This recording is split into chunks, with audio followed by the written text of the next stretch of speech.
General Jahangir کرامت جو اس وقت آرمی چیف تھے، انہوں نے اس وقت وزیر اعظم میاں نواز شریف صاحب سے ملاقات کی، اور انہوں نے جیسے ہی بات شروع کی کہ نیا آرمی چیف کسے ہونا چاہیے اور کسے ان کے جانشین کے طور پر جو ہے وہ منتخب کیا جانا چاہیے، تو میاں نواز شریف نے خلاف توقع، خلاف مزاج، نہایت سرد مہری سے انہوں نے کہا کہ یہ وزیر اعظم کا اختیار اور ثوابدید ہے، اور میں اس معاملے پہ بات نہیں کرنا چاہتا، اور نہ ہی مجھے کسی قسم کا مشورہ درکار ہے۔ تو یہ کورا جواب سن کے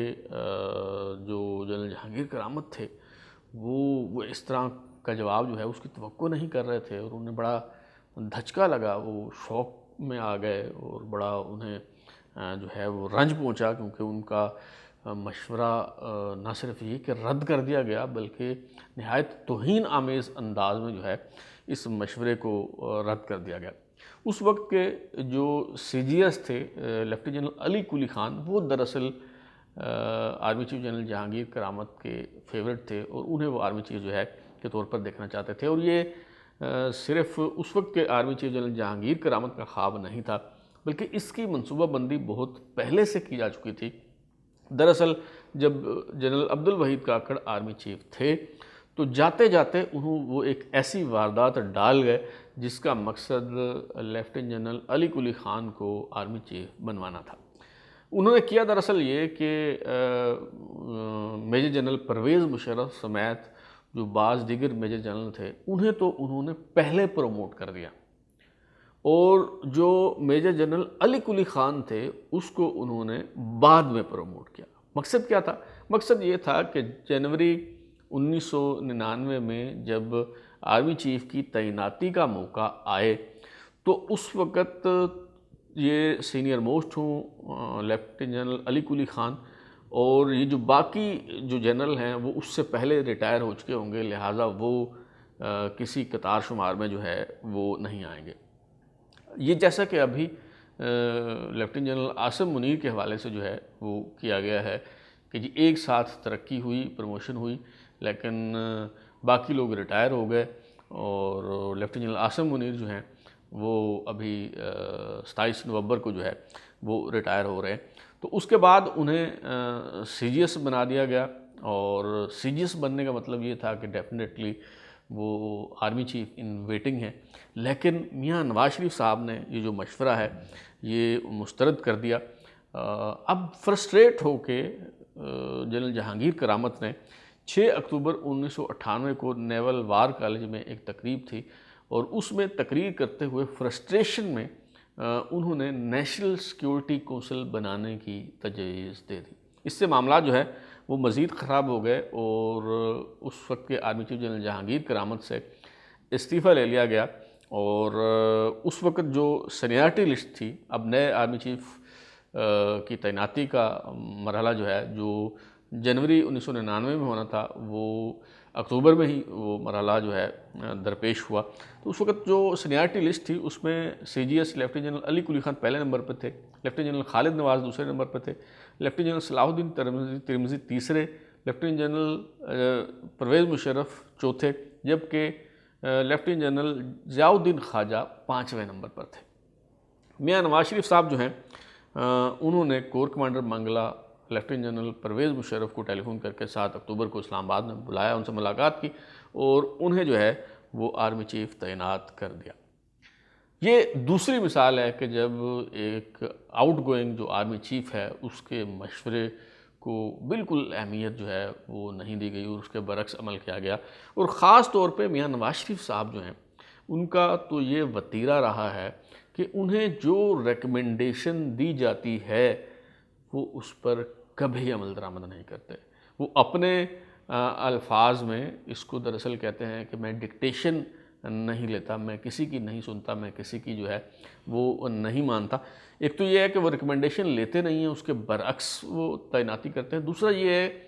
کہ وہ جب ملاقات کے لیے وہ بندہ آتا ہے تو پھر اس کو بتاتے بھی ہیں کہ وہ جو تمہارا آؤٹ گوئنگ چیف ہے نا، اس نے تمہارا نام تجویز نہیں کیا تھا، اس نے تو فلانے کا کہا تھا، یہ تو ہم نے از راہ تلطف جو ہے وہ آپ کو موقع دیا ہے اور آپ کو اس عہدے پر جو ہے وہ لگایا ہے۔ بہرحال آگے چلتے ہیں۔ نومبر 2013 میں جب میاں نواز شریف صاحب جو ہے وہ تیسری بار وزیر اعظم تھے، ایک بار پھر آرمی چیف کی تعیناتی جو ہے وہ انہوں نے کرنی تھی۔ اس بار جو سینیارٹی لسٹ تھی اس میں جو ہے وہ ہارون اسلم، لیفٹیننٹ جنرل ہارون اسلم جو ہے وہ پہلے نمبر پر تھے، لیفٹیننٹ جنرل راشد محمود جو ہیں وہ دوسرے نمبر پر تھے، لیفٹیننٹ جنرل راحیل شریف جو ہیں تیسرے نمبر پر تھے، لیفٹیننٹ جنرل طارق خان جو ہیں وہ چوتھے نمبر پر تھے، اور پانچویں نمبر پہ لیفٹیننٹ جنرل ظہیر الاسلام تھے۔ تو اب ایک مرتبہ پھر جو آؤٹ گوئنگ آرمی چیف ہیں، اگرچہ سمری میں یہ پانچوں نام جو ہے وہ گئے، لیکن جو آؤٹ گوئنگ چیف ہیں جنرل اشفاق پرویز کیانی، انہوں نے اس وقت کے C G S lieutenant general Rashid Mahmood کا نام تجویز کیا اپنے جانشین کے طور پہ، اور اس خواہش کا اظہار کیا کہ انہیں آرمی چیف بنا دیا جائے۔ میاں نواز شریف صاحب جو ہیں انہوں نے ایک بار پھر اس مشورے کو اٹھا کے ٹوکری میں پھینک دیا، ردی کی ٹوکری میں، اور انہوں نے راشد محمود کو آرمی چیف بنانے کی بجائے chairman joint chief of staff committee تعینات کر دیا۔ اور سینیارٹی لسٹ میں تیسرے نمبر پہ جو صاحب تھے لیفٹیننٹ جنرل راحیل شریف، جو اس وقت آئی جی ٹریننگ اینڈ ایویلیویشن تھے، انہیں اٹھا کے جو ہے وہ انہوں نے آرمی چیف لگا دیا۔ اور یہی وجہ ہے کہ میں نے اپنے ایک شو میں بتایا بھی تھا کہ چونکہ جنرل اشفاق پرویز کیانی نے راحیل شریف کا نام تجویز نہیں کیا تھا اور انہوں نے راشد محمود کی سفارش کی تھی، اس لیے جب راحیل شریف صاحب جو ہیں وہ آرمی چیف بن گئے تو انہوں نے اس بات کا انتقام بھی لیا، اور جو اشفاق پرویز کیانی اور ان کا خاندان ہے وہ زیر عتاب رہا، اور جس قدر ممکن ہو اس کا انہوں نے اس ناانصافی جسے وہ سمجھتے تھے اس کا انہوں نے بدلہ اشفاق پرویز کیانی صاحب سے جو ہے وہ لیا۔ تو اس لیے میں کہتا ہوں کہ یہ جو سفارش ہے یہ بعض اوقات الٹا گلے بھی پڑ جاتی ہے کہ اگر کوئی اور بندہ آ جاتا ہے اور پھر اسے بتایا بھی جاتا ہے تو وہ پھر برا بھی مناتا ہے اس بات کا، جی دیکھیں آپ نے میری سفارش نہیں کی اور اس کی سفارش جو ہے وہ کی تھی۔ بہرحال ہم آگے بڑھتے ہیں۔ نومبر 2016 میں ایک مرتبہ پھر سپہ سالار کے انتخاب کا مرحلہ جو ہے وہ آیا، تو اس وقت سینیارٹی میں پہلے نمبر پر جو اس وقت کے سی جی ایس تھے لیفٹیننٹ جنرل زبیر محمود حیات وہ تھے، دوسرے نمبر پر corps commander Multan lieutenant general Ashfaq Nadeem تھے، تیسرے نمبر پر corps commander Bahawalpur lieutenant general Javed Iqbal Ramday, چوتھے نمبر پر I G training and evaluation general lieutenant general Qamar Javed Bajwa, اور جو ہے چوتھے نمبر پہ جو تھے لیفٹیننٹ جنرل قمر جاوید باجوہ، انہیں اٹھا کے آرمی چیف جو ہے میاں نواز شریف صاحب نے لگا دیا۔ حالانکہ جو آؤٹ گوئنگ چیف کی ریکمنڈیشن تھی وہ یہ تھی کہ سی جی ایس زبیر محمود حیات کو جو ہے وہ آرمی چیف بنایا جائے، لیکن زبیر محمود حیات کو chairman joint chief of staff committee تعینات کر دیا گیا، اور جنرل قمر جاوید باجوہ جو ہیں انہیں آرمی چیف بنا دیا گیا۔ اب آرمی چیف کے لیے جنرل قمر جاوید باجوہ کو کیوں منتخب کیا میاں نواز شریف صاحب نے؟ صرف اس لیے منتخب کیا گیا کہ جب 2014 کے دھرنے ہو رہے تھے اور اس دوران لیفٹیننٹ جنرل قمر جاوید باجوہ راولپنڈی کے کور کمانڈر تھے، کمانڈر 10 کور تھے، اور میاں نواز شریف صاحب کو جو رپورٹ پہنچی ان کے مطابق وہ غیر جانبدار رہے، نیوٹرل رہے اور آپ پولیٹیکل رہے، انہوں نے سیاست میں جو ہے وہ ملوث نہیں ہوئے۔ تو یہ ادا میاں نواز شریف صاحب کو پسند آئی اور انہیں آرمی چیف لگا دیا، لیکن بعد میں وہ سیاست میں ایسے ملوث ہوئے کہ خدا کی پناہ۔ بہرحال یہ جو لیفٹیننٹ جنرل قمر جاوید باجوہ ہیں یہ اگرچہ پریکٹیکلی تو سینیارٹی لسٹ میں چوتھے نمبر پہ تھے، لیکن ٹیکنیکلی سپیکنگ یہ سینیارٹی لسٹ میں جو ہے وہ 7ویں نمبر پر تھے۔ اس کی وجہ جو ہے وہ یہ ہے کہ پہلے نمبر پر سینیارٹی لسٹ میں لیفٹیننٹ جنرل مقصود احمد تھے، جو اقوام متحدہ میں جو امن مشن ہے اس میں ملٹری ایڈوائزر کے طور پہ کام کر رہے تھے، آلریڈی چونکہ ایکسٹینشن پہ تھے لہٰذا ان کے کا کوئی چانس نہیں تھا آرمی چیف بننے کا۔ اسی طرح لیفٹیننٹ جنرل سید واجد حسین جو ہیوی یونیورسٹی ٹیکسلا کے چیئرمین تھے، اور lieutenant general Najibullah Khan جو D G joint staff headquarter تھے، ان دونوں نے چونکہ کور کمانڈ نہیں کی تھی تو یہ آرمی چیف بننے کی دوڑ میں جو ہے وہ شامل نہیں تھے۔ اب موجودہ جو صورتحال ہے جس میں نئے آرمی چیف کا انتخاب جو ہے وہ کیا جانا ہے، اگرچہ ابھی تک سمری نہیں آئی، اور جیسا میں نے آپ کو بتایا تھا کہ سمری جو ہے وہ 18 یا 19 تاریخ کو سیکرٹری دفاع کے توسط سے وزیر اعظم کے پاس آئے گی، اور چونکہ آرمی چیف کے علاوہ chairman joint chief staff committee کی تعیناتی بھی ہونا ہے، اس لیے 5 نام جو ہیں وہ سیکرٹری دفاع کے توسط سے وہ بھیجے جائیں گے۔ اور موجودہ صورتحال میں جو موجودہ سی جی ایس ہیں لیفٹیننٹ جنرل اظہر عباس، بتایا جاتا ہے کہ وہ army chief general Qamar Javed Bajwa کے فیورٹ ہیں اور انہیں قمر جاوید باجوہ جو ہیں وہ اپنے جانشین کے طور پر دیکھنا چاہتے ہیں۔ حالانکہ اس سے پہلے کبھی آرمی چیف آؤٹ گوئنگ جو آرمی چیف ہے اس کی بات نہیں مانی گئی، اس کے مشورے یا تجویز کو اہمیت نہیں دی گئی، لیکن شاید اب تاریخ بدل جائے، کیونکہ اس کی وجہ یہ ہے کہ پہلی بار صورتحال یہ ہے کہ جو آؤٹ گوئنگ چیف ہیں اور موجودہ جو سٹنگ گورنمنٹ ہے وہ سیم پیج پہ ہے، ان کے جو مفادات ہیں وہ اور تحفظات ہیں وہ ایک جیسے ہیں۔ تو ہو سکتا ہے اس دفعہ جو آؤٹ گوئنگ آرمی چیف ہے اس کا مشورہ یا اس کی تجویز جو ہے وہ مان لی جائے۔ آرمی چیف کی تعیناتی کے حوالے سے لندن میں جو مشاورت ہو رہی ہے اس کے بعد بظاہر بتایا تو یہ گیا ہے کہ سینیارٹی کی بنیاد پر آرمی چیف کی تعیناتی ہوگی۔ وزارت دفاع کے توسط سے جو سمری آئے گی اس میں جو بھی سینئر موسٹ ہوگا اسے آرمی چیف لگا دیا جائے گا، لیکن معاملہ یہ ہے کہ ہمارے ہاں سینیارٹی کو بھی مینیپولیٹ کیا جاتا ہے، اور مثال کے طور پہ جیسے ابھی میں نے تھوڑی دیر پہلے بتایا کہ جو لیفٹیننٹ جنرل علی قلی خان تھے ان کو بعد میں ترقی دی گئی جان بوجھ کر، تاکہ جب جنوری 1999 میں آرمی چیف کی تعیناتی کا وقت آئے تو وہ اس وقت سینئر موسٹ ہوں۔ اسی طرح 6 میجر جنرل جو ہیں وہ ایک ساتھ پروموٹ ہوتے ہیں سپتمبر 2018 میں، ان میں سے 4 جو میجر جنرل ہیں وہ ریٹائر ہو چکے ہیں اور 5ویں جو ہیں وہ ریٹائر ہونے والے ہیں، لیکن 6ٹھے جو جنرل ہیں لیفٹیننٹ جنرل عاصم منیر وہ ابھی تک اس دوڑ میں جو ہے وہ شامل ہیں۔ تو اہم ترین بات یہ ہے کہ وزارت دفاع کی طرف سے سمری کب بھجوائی جاتی ہے، اس میں سے کون کون سے نام جو ہیں وہ شامل ہوتے ہیں، اور سینیارٹی کا تعین جو ہے وہ کیسے کیا جاتا ہے۔ مثال کے طور پہ ایک سینیریو یہ ہے کہ اگر 19 نومبر کو وزارت دفاع کی طرف سے سمری آتی ہے اور اس میں definitely lieutenant general Asim Munir کا نام اگر ہوگا تو وہ سینیارٹی لسٹ میں پہلے نمبر پہ ہوں گے، ساحر شمشاد مرزا دوسرے پہ ہوں گے، اور موجودہ سی جی ایس جو ہیں لیفٹیننٹ جنرل اظہر عباس وہ تیسرے نمبر پر ہوں گے۔ اگر لیفٹیننٹ جنرل عاصم منیر کو chairman joint chief of staff committee لگا دیا جاتا ہے تو پھر جب آپ آرمی چیف کا جو ہے فیصلہ کرنے بیٹھیں گے تو اس میں لیفٹیننٹ جنرل ساحر شمشاد مرزا جو ہیں وہ پہلے نمبر پہ ہوں گے اور لیفٹیننٹ جنرل اظہر عباس جو ہیں وہ دوسرے نمبر پہ ہوں گے۔ اب ایک دوسرا سینیریو اس میں یہ بنتا ہے کہ 27 تاریخ کو خالی ہو رہا ہے chairman joint chief of staff committee کا عہدہ ہے، اور اگر آپ جو لیفٹیننٹ جنرل ساحر شمشاد مرزا ہیں جو کور کمانڈر ہیں راولپنڈی کے، اگر انہیں آپ اوپر لگا دیتے ہیں یعنی chairman joint chief of staff committee بنا دیتے ہیں تو اس کا مطلب یہ ہوگا کہ جو لیفٹیننٹ جنرل عاصم منیر ہوں گے وہ سینیارٹی میں پہلے نمبر پہ ہوں گے، اور جو اظہر عباس ہیں وہ دوسرے نمبر پہ ہوں گے۔ تو اس صورت میں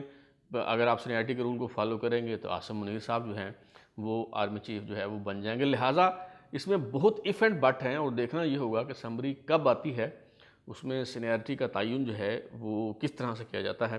اور اب میں کچھ دلچسپ جو حقائق ہیں آرمی چیف کی تعیناتی کے حوالے سے وہ آپ کے سامنے جو ہے وہ رکھنا چاہتا ہوں۔ مثال کے طور پہ سب سے زیادہ جو آرمی چیف آئے ہیں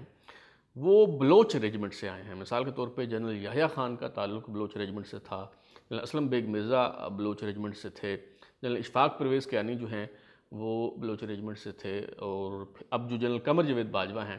ان کا تعلق بھی بلوچ ریجمنٹ سے ہے۔ اور ابھی جو ٹاپ 5 یا ٹاپ 6 جنرلز ہیں جو آرمی چیف بننے کی دوڑ میں کسی نہ کسی حوالے سے جو ہے وہ شامل ہیں، ان میں سے بھی 3 جنرلوں کا تعلق جو ہے وہ بلوچ ریجمنٹ سے ہے۔ موجودہ سی جی ایس سے lieutenant general Azhar Abbas, N D U کے پریزیڈنٹ لیفٹیننٹ جنرل نعمان، اور corps commander Bahawalpur lieutenant general Faiz Hameed جو ہیں ان کا تعلق بلوچ ریجمنٹ سے ہے، جبکہ جو عاصم منیر ہیں ان کا تعلق فرنٹیئر فورس سے ہے۔ جو سابقہ آرمی چیف ہیں جنرل راحیل شریف ان کا تعلق بھی فرنٹیئر فورس سے تھا۔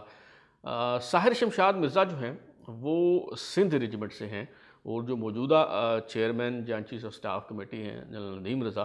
ان کا تعلق بھی جو ہے وہ سندھ ریجمنٹ سے ہے۔ تو ایک تاثر یہ بھی پایا جاتا ہے کہ زیادہ آرمی چیف جو ہیں وہ یا فرنٹیئر فورس سے آ رہے ہیں یا پھر بلوچ ریجمنٹ سے آ رہے ہیں، تو سندھ ریجمنٹ کو جو ہے وہ اس طرح سے موقع جو ہے وہ نہیں دیا جا رہا. ایک سوچ جو ہے وہ یہ بھی پائی جا رہی ہے. دوسرا ایک پہلو جو ہے وہ یہ ہے کہ اب تک 14 جو جرنیل ہیں، گزشتہ 14 افراد جن کو لیفٹیننٹ جنرل سے فل جنرل جو ہے وہ پروموٹ کیا گیا، خواہ وہ آرمی چیف لگائے گئے یا chairman joint chief staff committee جو ہے وہ بنائے گئے، ان میں سے 9 ایسے ہیں جو سی جی ایف کے منصب پر رہے ہیں، یعنی چیف آف جنرل اسٹاف کا منصب جو ہے اس پہ انہوں نے جو ہے وہ کام کیا ہے. تو یہ سی جی ایس ہونا بھی جو ہے یہ ایک بہت اہم بات ہے. اور ابھی یہ جو امیدوار ہیں آرمی چیف بننے کی دوڑ میں جو افراد شامل ہیں، اس میں سے 2 لوگ ایسے ہیں جو سی جی ایس جو ہیں رہے ہیں. جو کور کمانڈر راولپنڈی ہیں لیفٹیننٹ جنرل ساحر شمشاد مرزا، وہ سی جی ایس رہے ہیں کور کمانڈر راولپنڈی بننے سے پہلے. اور جو موجودہ سی جی ایس ہیں لیفٹیننٹ جنرل اظہر عباس، وہ اس سے پہلے جو ہیں وہ راولپنڈی کے جو ہے وہ کور کمانڈر رہے ہیں. جبکہ گزشتہ 2 جو آرمی چیف آئے ہیں وہ ان یوزول تھا بڑا کہ سی جی ایس کو جو ہے وہ فوقیت نہیں دی گئی، بلکہ آئی جی ٹریننگ اینڈ ایولیوشن کے عہدے سے ایک بندے کو اٹھا کے راحیل شریف صاحب بھی آئی جی ٹی اینڈ ای تھے، اور اگین جو قمر باجوہ صاحب تھے وہ بھی آرمی چیف بننے سے پہلے جو ہے آئی جی ٹریننگ اینڈ ایولیوشن کے طور پہ جو ہے وہ کام کر رہے تھے. اور آخری بات یہ ہے کہ فوج میں جو آرمڈ کور ہے اور انفینٹری ہے یا آرٹلری ہے، یہ جو 3 کورز ہیں، ان کو جو ہے وہ سمجھا جاتا ہے کہ یہ جو ہیں یہ صحیح والے فوجی ہیں. اور اس میں سے بھی جو 2 کورز ہیں انفینٹری اور آرمڈ، ان کو فائٹنگ آرم سمجھا جاتا ہے، جبکہ جو آرٹلری یعنی توپ خانے کے لوگ ہیں انہیں سپورٹنگ آرم تصور کیا جاتا ہے. اور باقی جتنے بھی ہیں سگنلز والے ہیں، میڈیکل والے ہیں، ایجوکیشن، ان کو جو ہے سپورٹنگ آرم سمجھا جاتا ہے. تو جنرل پرویز مشرف صاحب جو ہیں وہ آخری چیف تھے جن کا تعلق آرٹلری یعنی توپ خانے سے تھا. اس کے بعد جو ہے وہ آخری جو chairman joint chief of staff committee ہیں جنرل زبیر محمود حیات، ان کا تعلق بھی جو ہے وہ آرٹلری سے تھا. ورنہ زیادہ تر لوگ جو آ رہے ہیں وہ انفینٹری سے ہی آ رہے ہیں. مثال کے طور پہ جنرل اشفاق پرویز کیانی، جنرل راحیل شریف اور جنرل قمر جاوید باجوہ، ان تینوں کا تعلق جو ہے وہ انفینٹری سے ہے، اور اب بھی شاید انفینٹری سے ہی کوئی آرمی چیف لگایا جائے. دیکھتے ہیں کیا ہوتا ہے. اب تک کے لیے اتنا ہی. بلال ہوئی کو اجازت دیجیے، پھر ملاقات ہوگی. اگر آپ کو ہمارا شو پسند آیا تو اسے لائک کریں، کامنٹ کریں، شیئر کریں، اور ہمارا چینل سبسکرائب کرنے کے بعد بیل آئیکن یعنی گھنٹی ضرور دبائیں تاکہ آپ کو نئی ویڈیوز کے نوٹیفیکیشنز ملتے رہیں. بہت شکریہ.